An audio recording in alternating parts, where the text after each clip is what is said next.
This is a non-story narrative. For years, Miriam lived inside a world that refused to name itself. It was a small circle of trusted adults, careful language, and repeated warnings that loyalty mattered more than memory. What began as belonging slowly became control.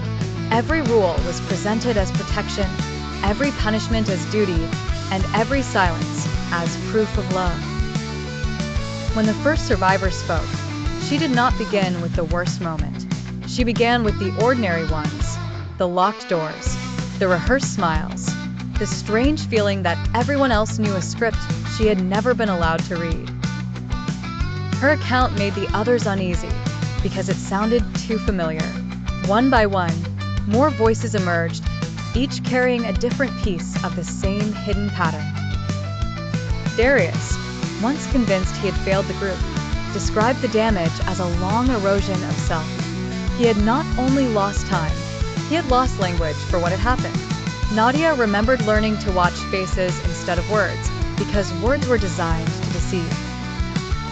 Tomas spoke of the cost of escape, of leaving behind family, status, and the last remaining people who still used his childhood name. None of them left cleanly.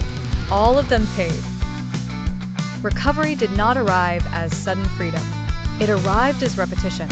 A therapist asked questions and did not punish the answers.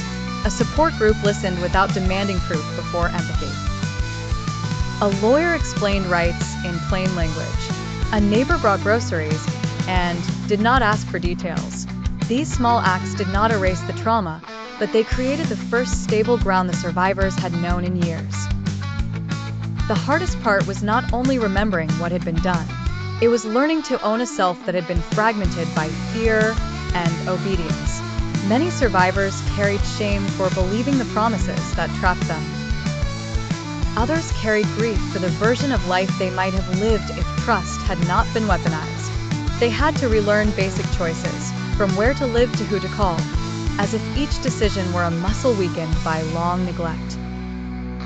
There were setbacks, a sound, a phrase, a closed room, a ceremony in public life that echoed private coercion. Healing was not linear, and no one agreed on how to measure progress. But a pattern became clear. Each survivor who spoke made it harder for the system of secrecy to survive intact. Testimony became a form of resistance.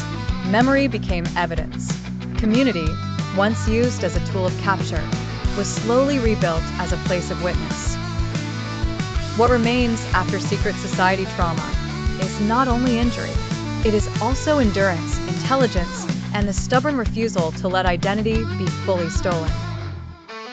The survivors did not merely escape. They rebuilt names, boundaries, and futures from fragments. Their stories do not offer easy closure. They offer something more difficult and more honest. The record of people who were asked to disappear and instead chose to be seen.